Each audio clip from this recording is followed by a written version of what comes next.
Welcome to the last breakfast. Please enjoy the video.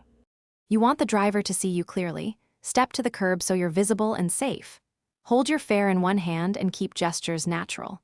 Once positioned, face the oncoming bus and make brief eye contact.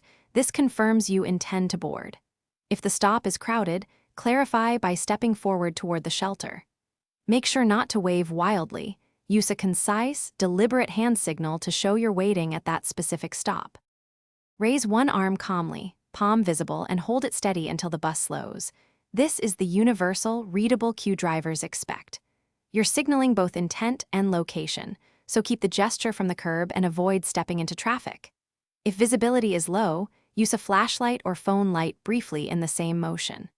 Once the bus begins to slow, relax your arm and prepare to board. Make sure the driver's brake lights or hand signal confirm they saw you. Step on only when the vehicle has stopped and doors open. This keeps you and the driver safe. Pay attention to the driver's signals and the gap between curb and bus. Then board promptly, tap or show fare, and take a seat.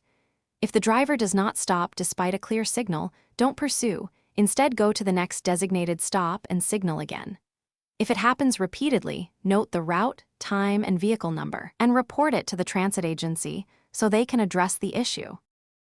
Thanks for watching. If this was helpful, leave a like and consider subscribing. See you next time.